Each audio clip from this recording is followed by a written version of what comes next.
Jadi itulah ilmu plagiasi itu. Gampang Ji, Turnitinnya di Unismu ada, di UIN juga ada. Cuma saya tidak mau memplagiasi makalah ini walaupun dugaan saya banyak makalahnya ini yang diplagiasi, tapi saya biarkanlah. Kalau saya itu pernah plagiasi makalahnya mahasiswa setiap semester itu sampai 200-an, dan rata-rata tingkat plagiasinya itu di atas 50%. Ada yang sampai 80%. Jadi itu berarti bahwa mahasiswa itu tidak menertibkan ruh yang ditiupkan oleh Allah di dalam dada manusianya.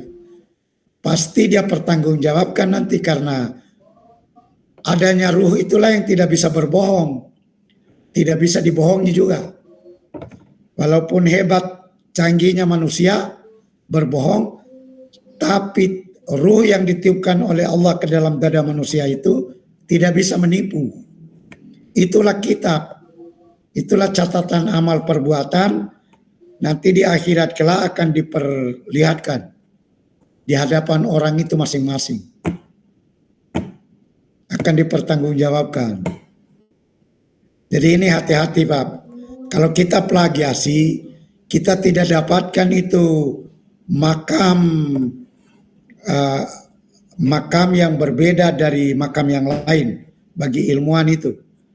Yarfa'illahu alladhina amanu minkum walladhina utul ilma darajah, itu derajat itu kita tidak dapatkan kalau kita plagiasi. Jadi itulah, gunakanlah itu nalar untuk mengumpulkan fakta, data, membangun sebuah informasi, mengolahnya menjadi pengetahuan. Itulah tugasnya mahasiswa mulai dari S1, S2, dan S3-nya. Itu saya harap Anda membaca baik-baik itu kualitatif data analisis, supaya Anda tidak ikut-ikutan orang berkata. Katanya begitu. Tidak pernah itu katanya kalau dalam menelusuri hadis. Matan ini berasal dari si A itu dapatkan dari si B itu dapatkan dari si C itu dapatkan dari si D. Dan orang yang pertama bertemu dengan Nabi itu langsung kita bisa telusuri. Begitu juga ini referensi itu. Kalau abal-abal referensinya jangan diambil. Cari saja yang bereputasi tinggi. Ya kan gampang Ji.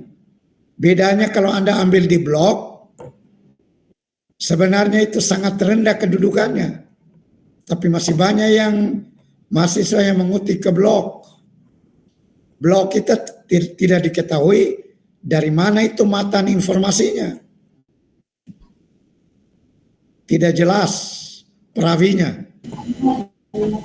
Sedikit Prof. Yeah. Artinya kalau kita mengutip bukan sebagai bentuk plagiasi yang kita lakukan, data yang ditulis oleh orang. Adapun kalau kita tidak diambil kutipan seperti itu, seperti halnya kita yang menulis sendiri, ya itulah yang disebut dengan plagiasi barangkali Prof. Maksudnya kita mengutip. Yang pertama untuk memperkuat pendapat kita, dan yang kedua untuk menarik satu benang merah dari keberbedaan orang. Itu. Jadi misalnya begini. Saya mau wawancarai dulu Pak Zubair. Pak Zubair, bagaimana itu? Ya, Bro. Bagaimana itu pandangannya tentang disertasi? perlukah ditulis? Perlukah disertasi dalam kajian S3? Iya, perlu, Prof. Kenapa diperlukan? Jadi disertasi itu kita mencoba memaparkan ya apa yang kita ketahui dalam bentuk teori yang berbeda dengan teori orang lain. Artinya buah pikiran ya. Oke, baik. Sudah ditangkap. Iya, Kalau iya. Pak Azhar, perlukah disertasi? Jangan ada disertasi begitu selesai kuliah langsung doktor. Bagaimana menurut Pak Azhar?